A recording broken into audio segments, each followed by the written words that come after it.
It will be remembered that the fresh pools were ordered by the Supreme Court, highest courts in the land, with the citing of irregularities and irregularities in the August 8th presidential polls. IEBC was ordered to conduct another fresh presidential election in strict conformity to the Constitution and the law in 6 days, hence 26 October 2017 polls. It will also be remembered just 2 weeks to the exercise, the opposition leader, the Right Honorable Raila Amolo Odinga, withdrew from the race on the grounds that the IEBC had proved unwilling to act on any of not all the irreducible minimums that had been placed by NASA. A week to the election day, a key commissioner, Dr. Roslyn Akombe, also quit the commission, citing frustrations by fellow commissioners to the chair, which wouldn't guarantee the country a credible election.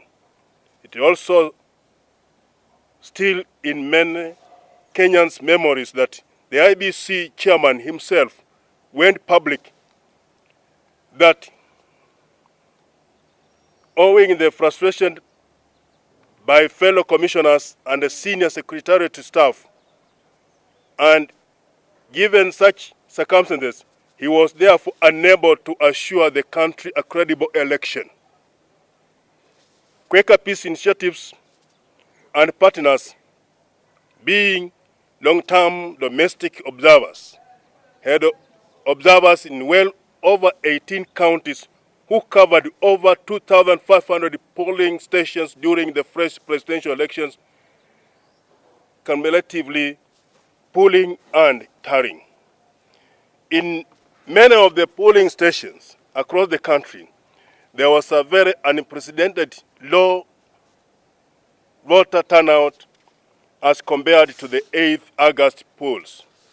A practical example given by our observers is that within an interval of 30 minutes to an hour, some stations in Nairobi's Langata constituency would hardly record 10 people, despite the fact that it was a single election and an average voter would only take to a maximum of 5 minutes. This was the trend in majority of the counties where voting took place, and our observers did witness the same.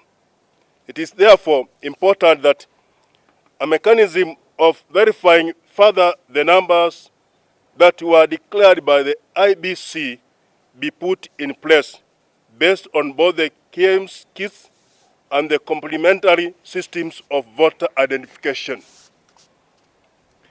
Legally, the public voter register is to be exposed to the voters at a poll station at least 7 days to the election. This time around, it was given on a day. This raises concerns as to the preparedness of the IEBC in complying with its own guidelines.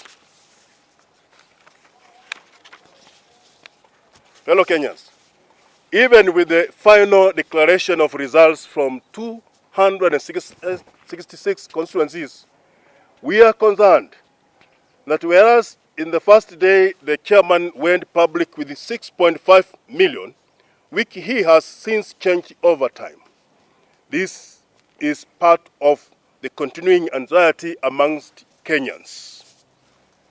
We are concerned that 25 constituencies and a number of polling stations did not participate in the election. But of more concern to us is the labeling of those areas where high levels of violence was witnessed as, and I quote, militia. This jeopardizes the healing process that the country is in dire need of, especially when it emanates from the top political leadership on international media. Violence and brutality. We condemn in the strongest terms any form of brutality, force, and violence on innocent citizens while going about their normal business and whose voice cannot be heard in the midst of the current political noise.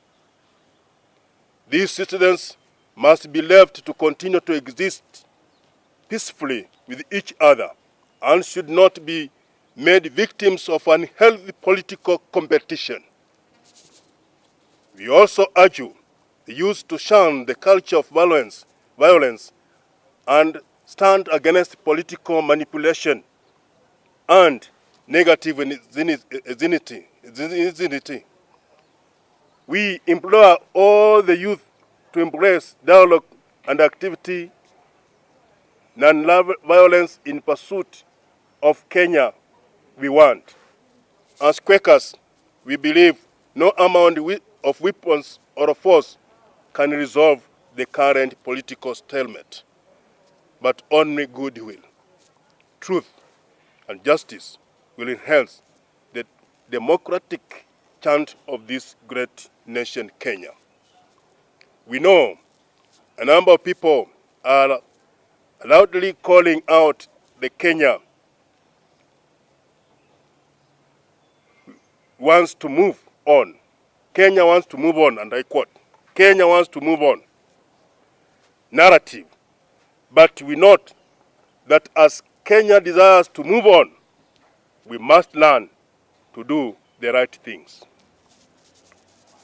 An appeal of the Quaker Peace Initiatives, Kenya, to the political leaders in Kenya.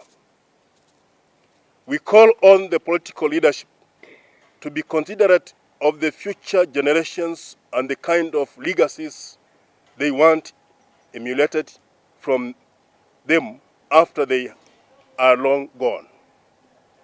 Let the voice of reason prevail, and let them realize that Kenya is bigger than Jubilee and NASA.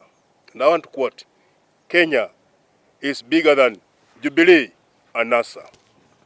We also urge all those politicians surrounding the two key leaders to allow them come to the negotiation table. Allow Kenya move on in peace, liberty, in justice, as one people, singing from the same script of our national anthem. Let this be our common narrative. We, in the Quaker faith, hold highly the practice of quiet democracy, which we believe is a tool that gives every actor the chance to reflect and take the right decision to the benefit of the population, referring to Kenyans. The Quaker values dwell more on non-violence, truth, and justice in settling differences, and also Quakers believe that there is that of God in every person. No one is our enemy, and we will do all within our reach to try and broker peace, truth, and justice. God